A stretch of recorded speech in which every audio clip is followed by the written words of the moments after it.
I think we should start with Bianca Odumegu Ojuku's statement on what happened yesterday. That's Kanu's sentence. So she put this out on her X. Someone says they have accused the Yorubas already. We knew it. Some of the most ridiculous things I've heard in my years on this earth, I heard in the last few days. Some of the most ridiculous. Someone saying things. Even his brother was talking yesterday. We're going to listen to him later. Was saying, oh, it's between Yoruba and Igbo. How? Yoruba people did not arrest you. They didn't put you there. And the president is not, the judge is not sitting there as a Yoruba man. People are just grasping at straws. But let's start with Bianca Odumegu Ojuku's statement on this. Someone says, why should the judge be quoting the book of Matthew? It could be quoting Aristotle. It doesn't matter. He wasn't quoting Matthew for Matthew's sake. He was quoting Matthew because of what's in that verse. And he quoted the verse. And he was trying to make a point about mercy. He could be quoting Shakespeare. It's not about... The thing is, what he's trying... He could quote Quran or Hadith or Otufeso. Just want to benchmark it. And it makes sense for him to use Matthew, by the way, because both he, the judge, and the accused, the convict, are Christians. So it makes sense for him to use that. But it's actually about the text, not about the... he's a Christian at least. He's trying to explain the basis for showing mercy. And so he used that scripture. So it's not about the scripture, it's about the text.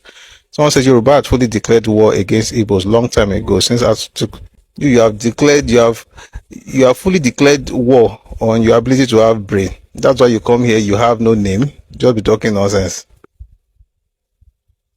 You have declared full war on the possibility of having brain. That has nothing to do with Yoruba versus Christian. For me, it wasn't that here nor there. I'm glad that it's over. I am very glad that it is over. Like, that's just, and I'm also glad that it wasn't just let go because of the pressure. Oh, I read some funny things yesterday. Not vote for you. I was like, did you vote for Tinubu the last time? We already know that last 3 electoral cycles, the Southeast doesn't have to vote for you to win. 2015, 2019, 2023. Already know that no matter what, you don't need votes from the Southeast to win presidency. That's what the Southeast has shown Nigeria, by the way. Point of correction, Nnamdi Kanu is is a Jew from Israel. Thank you. I apologize. I don't know how to hit people. I don't know how to kick people who are already down. Those are all the things I'm saying in the comment section. I'm just going to allow you. I know that you are feeling bad, so it's natural. It's okay. But to be honest, I'm glad that number one, he was jailed. No, number one, that the case came to a close. Number two, that he was jailed. Like, he has to pay for what he did. And that's the crazy part. 2,000 people. The man said they should go and get 2,000 heads to bury with somebody who died. And then there's a report of somebody said they got 30 heads. And folks from his place are saying it's because they're Yoruba. And I'm like, how about how about fellow Igbos who were killed because of this person's activities? Does that not count for anything? Forget Yoruba for a second. And that's another thing. It's not about this versus this. It's about the situation on its own. Do you think any Igbo person got closure? Some Igbo people got closure last night. Because a lot of people have gone through hell at the hands of, these people. So that's why when people start saying Igbo versus, I'm just like, this is low-level thinking. You can't reduce everything to these versus, especially because there's nothing to even go head to head with, like, what is it? There's nothing to compare Igbo and Yoruba. It's just nonsense, to be honest. Now, Obina, I'm going to read what Bianca said in a second. I'm trying to calm down because what user is writing in the comment section, I'm trying to find a way to smile over it so I won't have to respond because he's writing the most ridiculous things, but it is well. You people brought insecurities to Igbo land. With a mind like this, you're going to have another IPOB. This is not a curse. But with a mind like this, if you have a critical mass, which I think you do, having this kind of mindset, you're going to destroy your land finally, totally. You're going to have different groups coming up from time to time. And that's why I said in the video we did the other day that it's not about Nnamdi Kanu. All of this. Because you have to also, have a bird's eye view. So you're not just looking at one person and say, oh, Nnamdi. It's not about Nnamdi Kanu at all. Yes, this particular case is about him, but the entire issue is not about Nnamdi Kanu. There'll be somebody else come up. Somebody is going to come up very soon. How many weeks did he spend in prison? That'll be years, then. You have someone Epa, Gentle the Yahoo, Angel Makeup. I saw one yesterday because he said President of Biafra. They were saying Jesus' name. I was like, do you know Jesus? You have people like this come up. Why? You must have heard me say this thing before, if you've heard me more than once, that there's one of the best movies I think has ever been made. There are many good movies, but one of the best is Inception. One of the things I learned from that movie, which always stay with me, is how a person can plant an idea in another person. And what I see from the South is how a person and a group of people can plant an idea into an entire ethnic group. And I'm not going to lie, it worked. All you need to know, in order to know whether it worked, is see what's happening right now. It worked. They started planting it in the 1940s. And one of the how a person, for instance, could introduce an idea to you to the point where you think the idea is yours. So, for instance, in that movie, in order to get you to believe that idea, they're not just going to say it to you. They're going to make you sleep and put it in your gym. And it becomes a reoccurring thing. It becomes like a recurring dream, you're thinking about it. But this particular idea that they went to plant in someone, they went to the person's gym. Don't ask me how. If you watch the movie, you're going to discover how they did it. It's called Inception. The main protagonist was Leonardo DiCaprio, but it's a movie by Chris Nolan. I think it's one of the best movies ever made. If you watch that movie and you don't understand it, don't feel bad. Like, you may have to watch it twice, at least. I don't think anybody could watch it less than 2 times in order to get it, to be honest. So people have to watch it 3-4 times. I've not met anybody who watched it once and got it. I remember meeting a lady some years ago. I said to me, I watched it the first time and I got it. So I said, really? So that old man at the end, was he dreaming or was he awake? I was like, wait, that old man. So anyway, the point is, it's difficult, but it's interesting. So let me explain what I was saying. In order to plant an idea, they're not just going to suggest it to you. They'll make you sleep. Then they will be in your dream. They have the tools and gadgets to make a person sleep, connect the person to themselves, and then they go into the person's dream, and then they drop an idea there. In some cases, they'll make you sleep. In your dream, they'll not make you sleep again. The craziest one they did in that movie was 3 steps. It was a dream within a dream within a dream. By the time the person woke up to the 3rd level, the person had an idea. They woke him up to the 2nd level. The idea was stronger. They woke him up to the 1st level. He thought he actually knew what it was, like, this is something that he really needed to do. By the time it came to reality, he was consumed with a passion, with an obsession to fulfill a desire. And in his mind, it's an original idea, but it wasn't. It was planted deep inside the subconscious. So it's not about suggestion.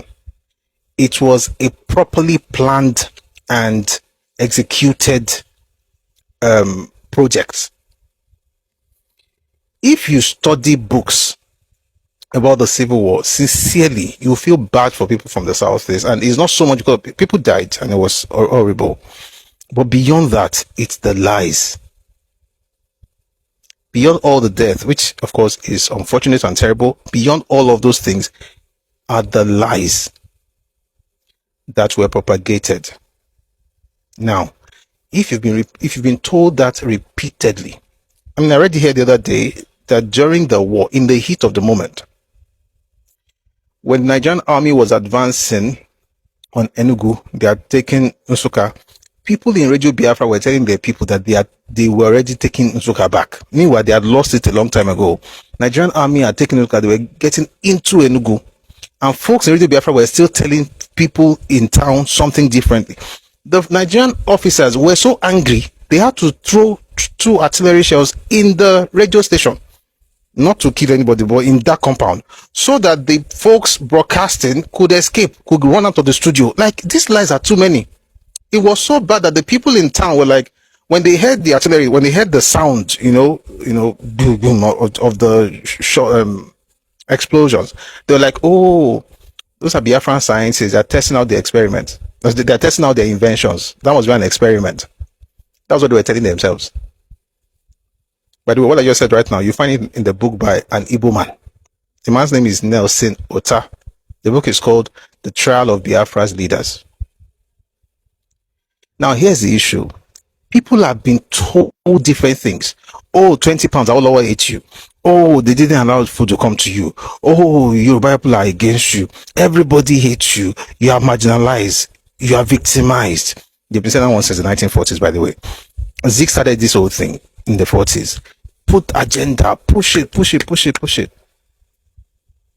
If you grew up, if you're Yoruba, please understand this. If you grew up in that situation, most likely you're going to grow up thinking that everybody hates you and everybody owes you something. That's why sometimes I have compassion for these people. And that's why that environment creates the perfect condition for the emergence of many Nnamdi Kanus. It's not about him. Before him, there were others. There was Ojukwu. Excuse me. Zeke had done his own. Zeke did his stuff in the 40s, pushed the agenda narrative to the point where by 48, that become, I heard something yesterday, sincerely, there's a document that actually, where you can find that same thing in 1948. You know what's in that document? They said, any attack on Zeke is an attack on Igbos. People said the exact same thing. In fact, you're going to listen to it in one of the recordings we're going to listen to later today. Any attack on Nnamdi Kanu is an attack on Igbo. How? Nnamdi Kanu literally ordered people to kill Igbos. But you can't judge him because any attack on him is an attack on Igbos. It's a very primitive mindset. That is literally documented in West African Pilot, 1948. People are repeating the exact same thing. By the time you go to the war, you now have a slew of propagandists. You had Achebe, whose last book is full of propaganda, by the way, just saying. You had Okonkon Ndem, who was not originally Igbo, but maybe was trying to prove that he could do just like others. You had Uche Chukwumerije. Then you had the Oga Ojukwu. From that generation, you had Ralph Uwazurike in the 90s. Then you have Nnamdi Kanu, who came up in the 2000s. Simon Ekpa, Gentle the Yahoo, Angel Makeup, and others that will come up. Why? An idea has been planted in the heart of an average Igbo person. That's why they all sound alike. All of them. There are exceptions, but the exceptions actually prove the rule. There are exceptions. There's some people who are not like that, but generally speaking, they think the same way. It's not their fault. It's what propaganda can do. And if you study what happened in Nazi Germany, if you study Nazi Germany and the work of Joseph Goebbels, you understand exactly what happened during Biafra. And the point is that the pain that people feel about Biafra today is not based on what happened, it's based on what they heard. Even if what they heard did not happen, nobody cares. As long as they've heard it, nobody cares. I know the funny thing, Bible says in Romans, says faith comes by hearing, and hearing by the word of God. I think death can also come by hearing. If you hear nonsense over and over again, death was incipient death, just mama wale. And why am I saying all of this thing before we even get into the next conversation? Because if the government really wants to sort this thing, it has to go beyond Nnamdi Kanu. And this goes particularly to the leaders of the Southeast, political leaders. Two things they have to do. Either they start a reorientation work amongst themselves. Nigeria cannot do it. The federal government cannot do it. Thank you, Prof. And thank you for the gift, J-Links. The Nigerian government cannot do it. You know, someone was saying, I was reading the document before we started just now. Also, the federal government has to do something. Like, no. That's what we also thought when Goodluck Jonathan had this bright idea about Almajiri in the north. He thought, it was going to change things. So he went to the north, built schools, about 150 of them. Do you know that none of those schools today is being used? None of them is in use right now. And he spent billions of naira on that project. Today, not one school is being used. Why? It is not a solution from the federal government. It has to be organic. Nigeria cannot do anything about Almajiri without northern leaders doing something about Almajiri. It's not about what we think. It's the same thing with the Southeast. All this propaganda-driven lifestyle that people live in the Southeast, nobody can do anything about it except folks from the Southeast. And they have only two options. It's either they have a reorientation project in the Southeast where they can tell themselves the truth and actually get into history and tell themselves what really happened. You know, one of the blessings of being a Yoruba, I have to mention this. One of the blessings of being a Yoruba is that you can see an Ekiti man, right, or Ijesha man, and an Ibadan man sit down and discuss Kiriji War. You can see an Ijebu man and an Ibadan man sit down and discuss Imagbon War. We can talk about all the things that happened between us and we can even have fun over it. Not because we didn't know what happened, but because we know everything that happened. Do you know what I'm saying? So it's not, we have an idea of what happened, where you messed up, where my people messed up. We talked about it. So even though it took a while, we eventually healed. And of course, I always say it's one of the people that made that possible was Papa. By the way, his grandson died yesterday, Mr. Segun Olowo.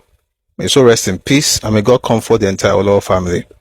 It was very sad news. That's like the eldest of the grandchildren. He passed yesterday. Well, the news came out yesterday. May God give the family the fortitude to bear the loss. Terrible stuff, but it is well. Establishing Egbe Modudua in 1945 was one of the major reasons Yoruba people are able to have conversations without having to go back to those days of the intertribal, but intra-ethnic wars that we fought amongst ourselves. That also shows civilization and evolution. If you're a people group that cannot discuss what happened in the past without throwing fits, you have not evolved. We have to tell ourselves the truth. We can't talk about what happened without pandering. You can't think like, you have to force ourselves to think like those who have gone ahead, who are doing better than us. For instance, China and Japan can talk about the war. South Korea and Japan can talk about the war. And it was even worse than the Nigerian Civil War in some ways. Maybe not in all, but in some ways. The truth is, before Nigeria can even talk to the Igbo man about the war, the Igbo man must be able to talk about the war, the truth of what really happened. In other words, if I sit you down to talk about what happened, you don't have to keep shouting, "You are bigger," just like the clown in the comment section talking to his parents. That's not how sensible people have conversations. Everything is based on emotions, no facts, no data, nothing. Just, "I'm marginalized. You must do something for me because you owe me something." Nobody owes anybody nothing in this country. Or leave us alone. Leave us out of it for now. Folks in the East have to be able to talk about what happened. And then somehow they will fight, they'll get angry, but they'll resolve it. It happens in every culture that wants to develop. The second option, which is the easier option, is for those lawmakers who were asking the president to release Nnamdi Kanu. They should push a bill for secession, a bill for the inclusion of secession clause in the Nigerian constitution. They should do that. So you have two options. You work on reorientation so you can get people to stop believing in Biafra that will never happen. The way they are doing it, they will never get it. Do you know who I am? You cannot jail me. Oh yeah, go and tell the warder now that nobody can. Then you can be jailed. Government is higher than all of us. Is the fact. May God give us wisdom. Throwing tantrums in the courtroom, insulting everybody, insult our law, insult the judge, call him by name because insulting everybody. When you are done, you still go to you go to jail. That's the truth. So if they continue like this, every generation will go through the same thing. It may take another 5 or 10 generations to keep happening. So it's that they work on reorientation, and it's not the duty of the federal government. It's the duty of their own people, their own leaders. If they have anybody they call leader, they have to do that. Or they actually push for a bill for what I keep using the word. Yeah, it's a bill for a bill so that you can have the secession clause included in the Nigerian constitution. Interestingly, it was a representative of the Eastern region who moved vehemently against the inclusion of secession clause in 1954. So maybe they can do better for the people, and I can assure you, people will support you. You want to go, they will give you all the support. You need to have this dream fulfilled, because it's either, there are 3 options. You either fulfill this dream, or you stop believing in it and you wake up to reality, or you continue living in this nightmare. So the dream will be a nightmare if it never comes to fulfillment. If you get yours secession and you get out, you will be able to fulfill it. It will be a dream that you fulfill. If you don't, you just be in limbo. But it looks to me like people are going to be in a nightmare for a while, because nobody really wants to take responsibility for anything. It's always what Yoruba people are doing. I don't know how sensible people will sit down. Some of them I have grays. Some of them, everything is grey, and they still speak, and you want to puke. No wisdom is Yoruba versus Igbo. How? Can you not sit down and have something called introspection? Am I making mistakes here? Am I doing well here? What can I do better? It's called retrospective in tech. It's something we all do. What do they call that thing? Yeah, we do it every day. Scrum. These are things that you expect people to know, but it is well. Just keep pointing fingers. So again, if you're able, I don't know how to greet you. I would say congratulations to those who understand how this actually means way forward for the Eastern region, right? But I really think that it's either folks intentionally discuss the truth of what happened and bear the brunt of people insulting you. Like, even me, I see Igbo people who are even trying to speak up, they will insult those ones, and it's odd. It's like to not, someone came here a while back and said, "Are you telling us we should stop believing in what our parents told us?" You're literally saying that everything we have believed is a lie. Like, what is important? That you stop believing the lie, or that I'm the one telling you that you have believed a lie? Like, forget about the fact that I'm telling you what you believe is a lie. Doesn't matter if 1,000 people believe it or 1 billion people, it's still a lie. Someone said, "What did I study?" What did he study? Scrum Master. I've had several lives. In one life, I was in that space. We're doing scrum. We should have daily retro. No, we used to have stand up, daily stand up. Then we have weekly retros, and that was a life a while back. But we are here now on TikTok. Anyway, the point I'm trying to make is I hope that people actually take advantage of this. This is actually good for the Southeast. And I'm not this long trenchy. Just respond to somebody who says Yoruba who is celebrating. It's not so much about Yoruba. There's nothing to even. I mean, I'm glad that it happened.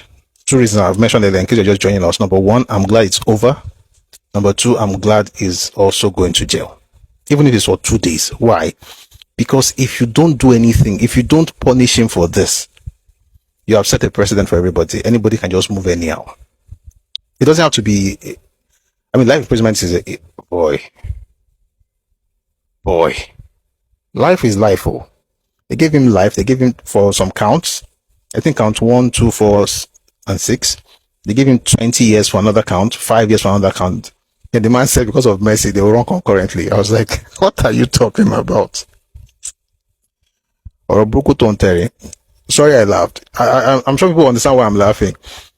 Concurrence doesn't matter because the life imprisonment is still there. It's not like it's going to do life, come back and do 20, and then come back and do 5. I mean, but the man said he could have given him, a death sentence, but that they commuted it to life. It's because of mercy. But I mean, beyond him, to be honest, beyond him, the ethnic group needs to take advantage of this so that more people do. I look at the people that are rising in the Southeast. Look at them on social media. When they talk, they have guns. They look fierce. They don't care about ideology. They don't care what happens to the people. They want freedom. Well, you want freedom for your people that you could kill, or that you probably kill before the freedom comes. So who is the freedom meant for? It's not about freedom. It's not about the people. It's about an ideology. And ideas don't die. Ideas don't die. You can only repurpose the energy. And I hope the leaders do well for them. But God bless everybody. God bless the Southeast. But now let's get into today's topic.